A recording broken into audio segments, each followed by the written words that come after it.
ആദ്യം നമ്മൾ മത്തായി 3-ാം കാതോലിക്ക ബാബായുടെ പ്രസംഗ ശകലമാണ് കേൾക്കുന്നത്. വർദ്ധിച്ചു വന്നാൽ എനിക്കും നിങ്ങൾക്കും എല്ലാം ഈ ഭീഷണി ഉണ്ടാവും. പക്ഷെ അവിടെയെല്ലാം ക്രിസ്തുവിന് വേണ്ടി കഷ്ടത അനുഭവിക്കുവാൻ. വിഷയം ഇത്രയേ ഉള്ളൂ. FCRI നിയമം ഭേദഗതി ചെയ്യുന്നു, ചട്ടങ്ങൾ കടുപ്പിക്കുന്നു കേന്ദ്ര ഗവൺമെന്റ്. ഇതാണ് വിശ്വാസികളെ കാതോലിക്ക ബാബ പ്രബോധിപ്പിക്കുന്നത്. നിങ്ങൾക്കും ഭീഷണി ഉണ്ടാകും. ഏതാ? പ്രസംഗം കേട്ടുകൊണ്ടിരിക്കുന്ന സാധാരണക്കാർക്ക് FCRIയുടെ ചട്ടങ്ങൾ ഭേദഗതി ചെയ്യുന്നതോടെ ഭീഷണി വരുമെന്നാണ് ഇദ്ദേഹം പറയുന്നത്. ഇദ്ദേഹത്തിന് ഭീഷണി വരും. കാരണം ഇദ്ദേഹത്തിന് 4-5 സംഘടനകളും 3-4 FCRI അക്കൗണ്ട് രജിസ്ട്രേഷനും ഒക്കെ ഉണ്ട്. അദ്ദേഹത്തിന് ഭീഷണി വരും. പ്രസംഗം കേട്ടുകൊണ്ടിരിക്കുന്ന ശരാശരി ഇന്ത്യൻ ഓർത്തഡോക്സ് വിശ്വാസിക്ക് എന്ത് ഭീഷണി വരാനാ? ഒരു ഭീഷണിയും വരാനില്ല. പക്ഷേ അദ്ദേഹം പറഞ്ഞു വരട്ടുകയാണ്, നിങ്ങൾക്കും ഭീഷണി വരും. നല്ല രസമാട്ടോ ഈ പ്രസംഗം. നിങ്ങൾ ഇവിടുന്ന് ഇറങ്ങിപ്പോയത് കേൾക്കണം. എനിക്ക് യേശുക്രിസ്തു അല്ലാതെ മറ്റാരുമില്ല എന്ന് ധൈര്യമായും പറയുവാൻ. ഇപ്പോ ചിരിക്കണമെങ്കിൽ പണ്ടൊക്കെ ജഗതിയുടെ സിനിമ കാണണം. ഇപ്പൊ അതിന്റെ ഓരോ ആവശ്യവും ഇല്ല. നമ്മുടെ ബാബാ തിരുമേനിയുടെ പ്രസംഗം കേട്ടാൽ മതി. ഇന്ത്യൻ ഓർത്തഡോക്സുകാര് തമാശകളുടെ കാര്യത്തിൽ സ്വയം പര്യാപ്തത കൈവരിച്ചതായി പ്രഖ്യാപിക്കുകയാണ്.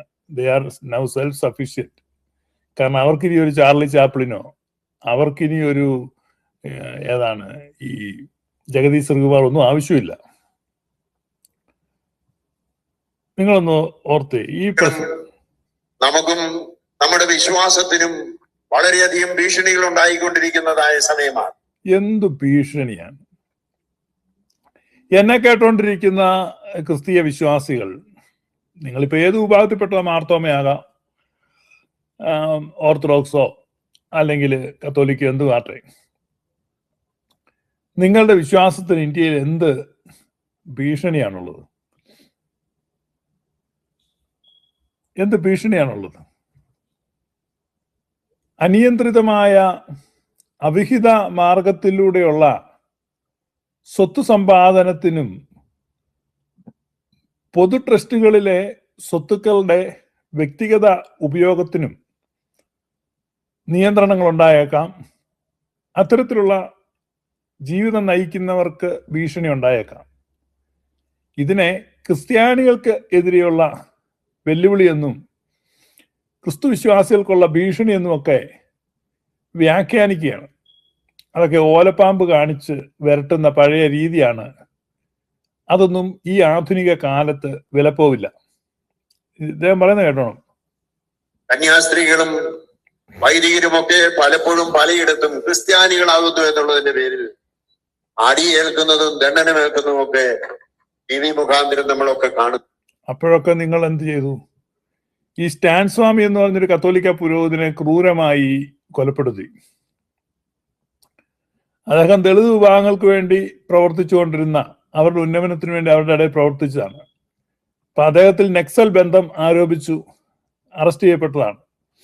അങ്ങനെ അദ്ദേഹം കൊല്ലപ്പെടുകയാണ് ഉണ്ടായിട്ടുള്ളത്. അന്ന് ഇവരെന്താ ചെയ്തേ? വിവിധ സ്ഥലങ്ങളിലെ കുടിയിറക്കപ്പെട്ട തീരദേശവാസികൾ, ലത്തീൻ കത്തോലിക്ക സഹോദരങ്ങൾ സമരം നടത്തി. അപ്പോൾ ഇവരെന്തുകൊണ്ട് ഒറ്റക്കെട്ടായിട്ട് ഈ ബിഷപ്പുമാർ അവർക്ക് വേണ്ടി രംഗത്ത് വന്നില്ല? കേരളത്തിൽ അത്തരത്തിലുള്ള സമരം നടന്നപ്പോൾ, അവരുടെ പുനരധിവാസം താമസിച്ചപ്പോൾ വളരെ പരിമിതമായ അചിന്തനീയമായ വിധത്തിൽ ഉള്ള ഞെരുക്കത്തിൽ അവർ കഴിയുകയും നിശ്ചയദാർഢ്യത്തോടെ അവര് കുത്തകകൾക്കെതിരായി, കോർപ്പറേറ്റുകൾക്കെതിരായി സമരം ചെയ്യുകയും ചെയ്തപ്പോൾ ഈ ബിഷപ്പുമാരെ ആരെയും കണ്ടില്ലല്ലോ. അത് ക്രിസ്ത്യാനിത്വത്തിനെതിരായിട്ടുള്ള വെല്ലുവിളിയായിട്ടും ന്യൂനപക്ഷങ്ങളുടെ അവകാശത്തെ കവരുന്നതായിട്ടും പാർശ്വവൽകൃത സമൂഹത്തെ കൂടുതൽ അരിവൽക്കരിക്കുന്ന വിധത്തിലുള്ള ഹീനമായ നടപടിയായിട്ടും ഒന്നും ആരും പറഞ്ഞില്ല. അപ്പൊ ഇവിടെ ക്രിസ്ത്യാനികൾ, അടിസ്ഥാന വിഭാഗത്തിൽപ്പെട്ട ഒരുപാട് ക്രൈസ്തവര് പല വിധത്തിൽ ഉപദ്രവിക്കപ്പെട്ടിട്ടുണ്ട്. അവരുടെ വസ്തുക്കൾ അപഹരിക്കപ്പെട്ടിട്ടുണ്ട്. ന്യായമായ നഷ്ടപരിഹാരം അവർക്ക് ലഭിച്ചിട്ടില്ല. അത്തരത്തിലുള്ള സമരങ്ങൾ, ഇപ്പം മുൻപത്തെയൊക്കെ സമരം പോലെയുള്ള സമരങ്ങൾ പല സ്ഥലങ്ങളിലും നടന്നപ്പോൾ അപ്പോഴൊന്നും ഈ ക്രിസ്തുവിന്റെ ഭടനെ കണ്ടില്ല. FCRI തൊട്ടപ്പോ ക്രിസ്തുവിന്റെ ഭടന്മാർ ഉണരുകയാണ്. ക്രിസ്തുവിന്റെ ഭടന്റെ പ്രസംഗം നമുക്ക് കേൾക്കാം. ബാക്കി ഇത് വ്യാപിച്ച് വർദ്ധിച്ചു വന്നാൽ എനിക്ക് നിങ്ങൾക്കും എല്ലാം ഈ ഭീഷണി ഉണ്ടാവും. പിന്നെ എനിക്കൊരു പക്ഷെ അവിടെയെല്ലാം ക്രിസ്തുവിന് വേണ്ടി കഷ്ടത അനുഭവിക്കുവാൻ എനിക്ക് യേശു ക്രിസ്തു അല്ലാതെ മറ്റാരുമില്ല എന്ന് ധൈര്യമായും പറയുവാൻ ആ പരുവ ആകണം. അങ്ങനെ ആക്കി കിട്ടണം. ഈ മെത്രാച്ചന്മാർക്കൊക്കെ യേശു ക്രിസ്തു അല്ലാതെ മറ്റൊന്നും ഇല്ല എന്നുള്ളൊരവസ്ഥ ബഹുമാനപ്പെട്ട നരേന്ദ്രമോദിജിയും നമ്മുടെ അമിത്ഷാജിയും വന്യ യോഗിജിയും പുണ്യ പൂജ്യശ്രീ ഈ മഹാരഥന്മാരെല്ലാം കൂടെ ഒന്ന് ആക്കി കൊടുത്തിരുന്നെങ്കിൽ ഈ ഇന്ത്യയില് ശരിയായ ക്രിസ്ത്യാനിത്വം ഉണ്ടായേനെ. ക്രിസ്ത്യാനികളെയും ക്രിസ്തുവിനെയും തമ്മിൽ അകറ്റുന്നത് ഈ ക്രിസ്തീയ സഭകളുടെ സ്വത്തുക്കളാണ്. ഈ സ്വത്തുക്കൾ ഉള്ളതുകൊണ്ട് അനാത്മികരായ ആളുകൾ, ഈശ്വരവിശ്വാസമില്ലാത്ത ആളുകൾ ക്രിസ്തീയ സഭയുടെ തലപ്പത്ത് കയറാൻ, നേതൃത്വത്തിലേക്ക് വരാൻ കിടന്നടിപിടി കൂടുകയും മത്സരിക്കുകയൊക്കെ ചെയ്യുകയാണ്.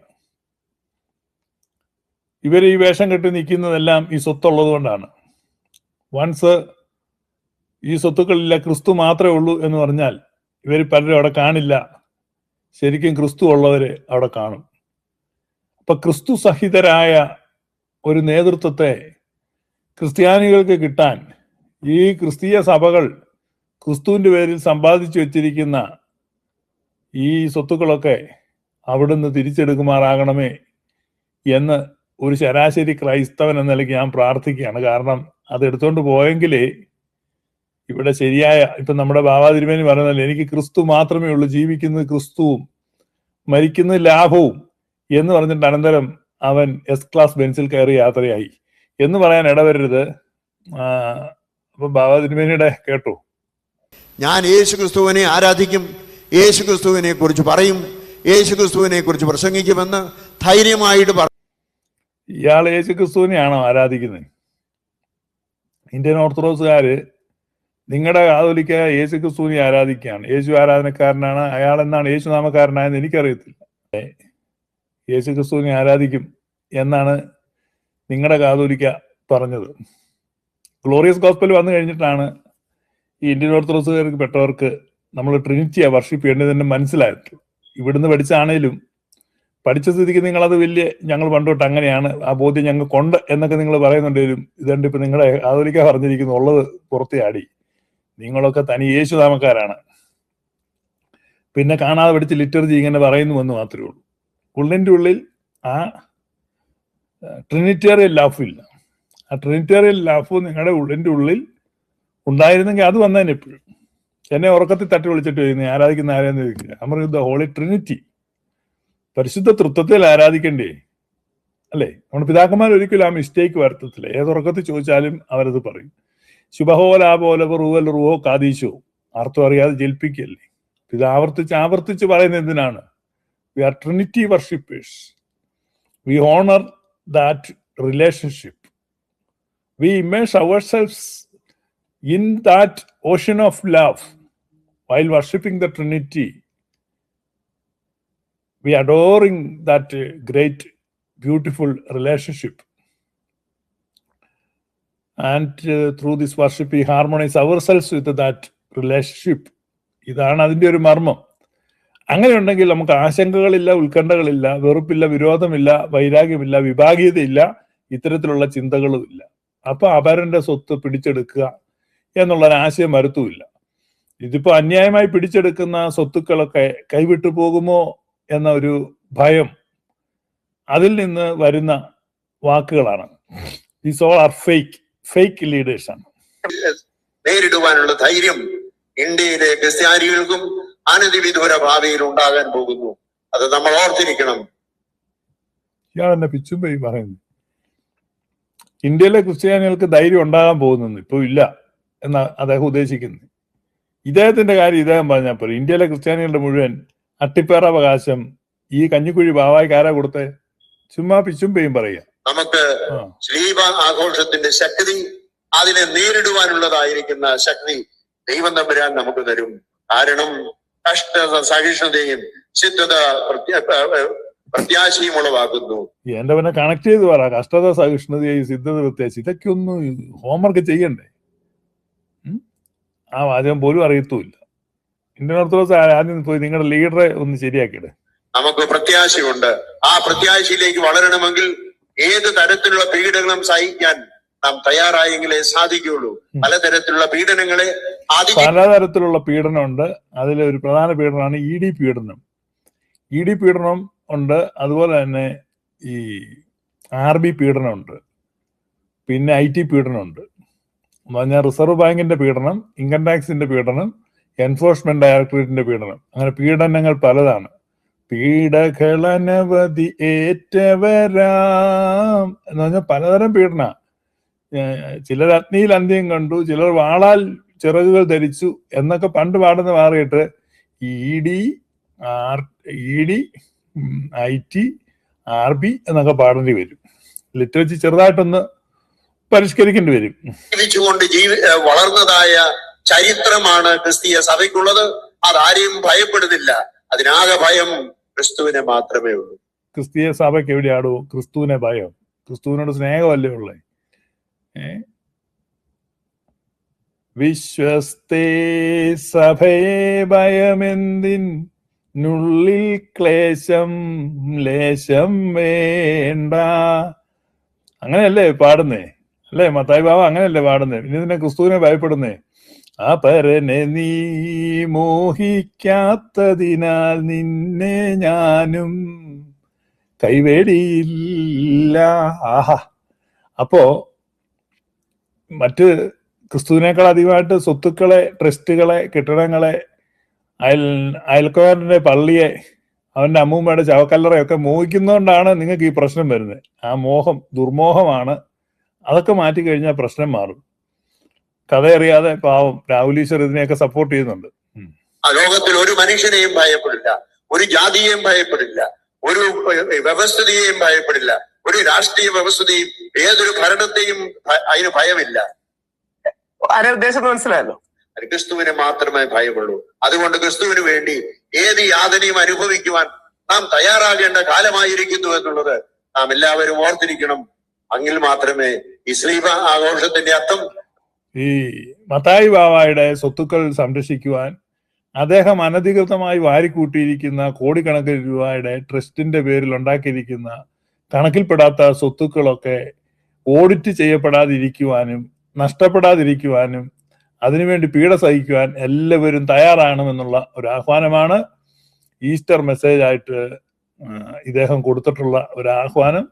എല്ലാ ഇന്ത്യൻ ഓർത്തഡോക്സുകാരും തയ്യാറാകുക. നിങ്ങളുടെ അനധികൃത സ്വത്തുക്കളെ സംരക്ഷിക്കുവാൻ തയ്യാറാവുക. ഇന്ത്യൻ ഓർത്തഡോക്സിലെ ക്യാൻസർ രോഗബാധിതനായ ഒരു വൈദികൻ ചികിത്സയ്ക്ക് പണമില്ലാതെ തൂങ്ങിച്ചത്ത ഒരു സംഭവം ഉണ്ടായി ഒരു ചില വർഷങ്ങൾക്കും. എന്ന് പറഞ്ഞാൽ അതിൽ ഒരു വൈദികന് പോലും പ്രയോജനമില്ലാത്ത സ്വത്താണ്. പിന്നെ അവിടുത്തെ സാധാരണ വിശ്വാസികൾക്കൊന്നും ഒരു പ്രയോജനമില്ല. അതിനുവേണ്ടി ഇപ്പൊ പോരാടാനും കഷ്ടം സഹിക്കാനും കേന്ദ്ര ഗവൺമെന്റിനോട് ഏറ്റുമുട്ടാനും ഒക്കെ ഇദ്ദേഹം ആഹ്വാനം ചെയ്യാണ്. ഇദ്ദേഹത്തിന് കടുത്ത ചിത്തഭ്രമമാണെന്നാണ് ഞാൻ ചിന്തിക്കുന്നത്. അല്ല പിന്നെ ഇങ്ങനെ വല്ലതും വിളിച്ചു പറയൂ, ഞങ്ങൾക്ക് കേന്ദ്ര ഗവൺമെന്റിന്റെ പേടിയില്ല എന്നൊക്കെയാണ് പറഞ്ഞിരിക്കുന്നത്. നമുക്ക് നോക്കാം. നമ്മുടെ